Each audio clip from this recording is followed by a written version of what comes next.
Yesterday's friend, now today's enemy. Now, that was the story in U.S. relations with Saddam Hussein and Manuel Noriega. Add to that list yet another name, Gulbudin Hekmatyar, the Prime Minister of Afghanistan. A man at the heart of terror in Afghanistan, a man pushed into power by U.S. tax dollars.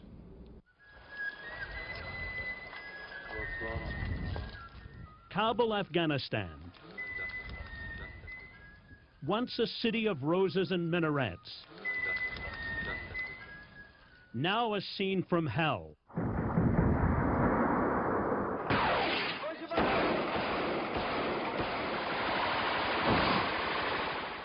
This is Kabul after the Soviet withdrawal. This is the Kabul of Afghan Prime Minister Gulbudin Hekmatyar. Once the CIA's man, he is now turning Afghanistan into a terror nation. Hekmatyar is also into his second year of raining massive rocket and artillery attacks on the citizens of Kabul.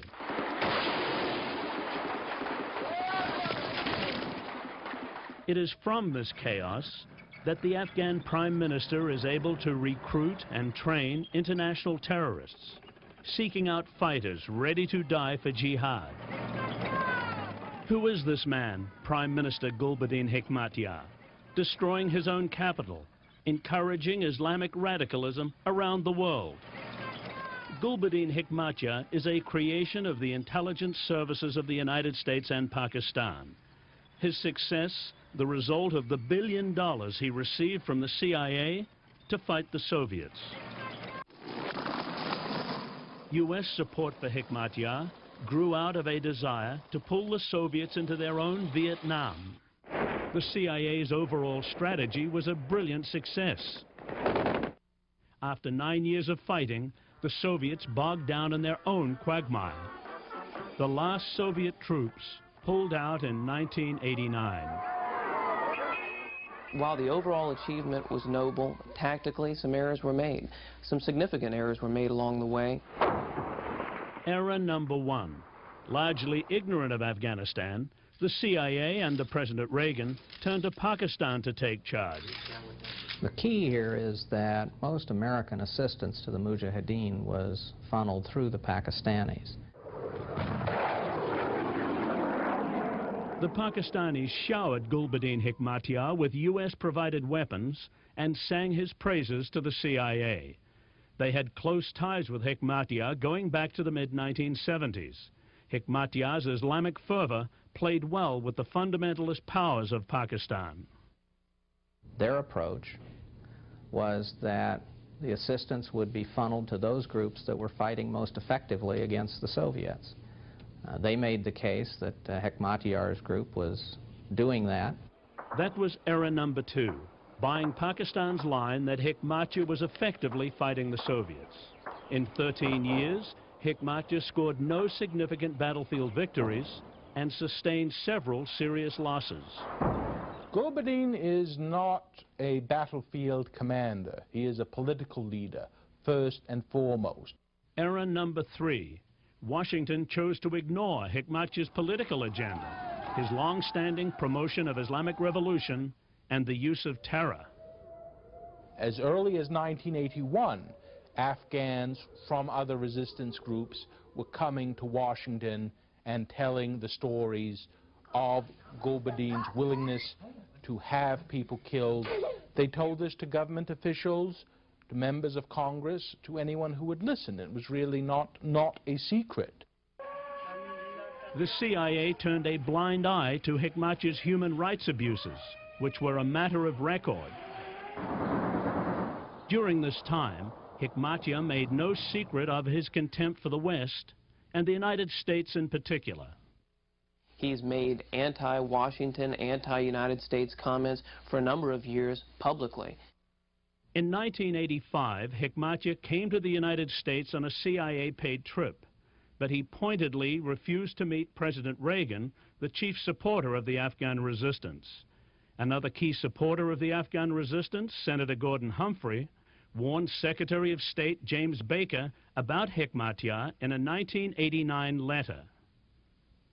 Fervent support of Gulbudin Hekmatyar is clearly not in the United States' interest should he emerge as the strongest player. Astonishingly, Hekmatyar kept the CIA on his side until January 1st, 1992, when the CIA's Afghan operation ended. The CIA admits there were concerns about Hekmatyar and the 6 other Afghan resistance leaders, but these concerns were set aside. A lot of them weren't people you'd invite home to dinner. The reality is that you had to make do with the strategic situation that you found in Afghanistan. Now, Hekmatyar has turned against the CIA. At his heavily fortified headquarters 15 miles south of Kabul, Hekmatyar told CNN that allegations of terrorism are a CIA plot against him. This was part of a propaganda plan against Afghan Mujahideen. Today, Hekmatyar continues to shell his capital with stockpiled weapons given him by the CIA. Despite the bombardment, Hekmatyar has yet to capture Kabul. It is here in the ruins of the historic Darul-Aman Palace, more than 5 miles southwest of Kabul, that Prime Minister Hekmatyar occasionally comes to the office. Despite his threats, promises and compromises, this is the closest the Premier has yet made it to the center of power. Did the U.S. have to back such a man? Were there other Afghans less despotic and more pro-Western? Who may have been more pro-Western and also who may have been, had a broader base of support amongst the Afghan people, such as the forces of Ahmad Shah Massoud. Ahmad Shah Massoud has certainly been the foremost battlefield resistance commander of the war. He is an educated, thoughtful leader, and certainly of all the Afghans thrust forward by the war, certainly he must be considered #1. Massoud is the one Afghan with the power to thwart Hekmatyar and his ambitions.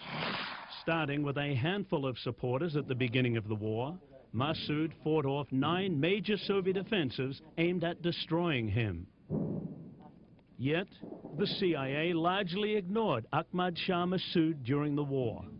Despite pressure from Congress, despite pressure from the State Department, urging support for him. Massoud was too busy fighting the war to lobby for aid from the United States, and the Pakistanis did not trust his independence.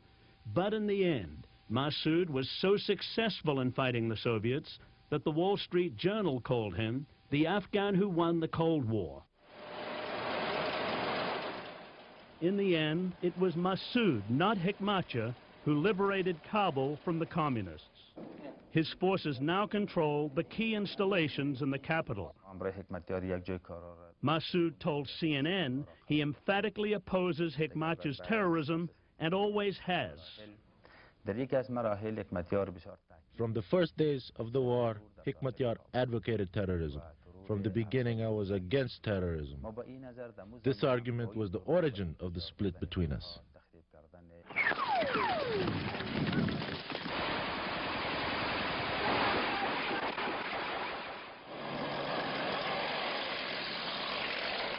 Divided in chaos, Afghanistan continues to attract Islamic radicals, a situation aggravated by income from a booming narcotics trade. Now, Massoud is reaching out to the United States and the West to help end the crisis. The West has 2 concerns. First, terrorist bases, and second, narcotics. Without Western support for the central government of Afghanistan, there is no way to stop narcotics or terrorism.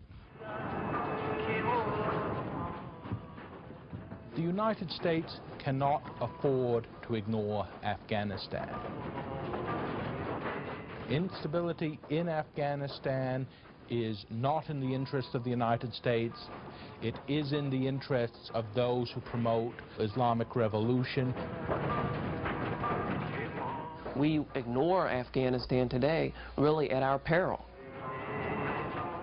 And if Afghanistan was in the headlines in the late 1980s for all the right reasons, Afghanistan may well be in the headlines for all the wrong reasons in the 90s if some of these issues aren't addressed.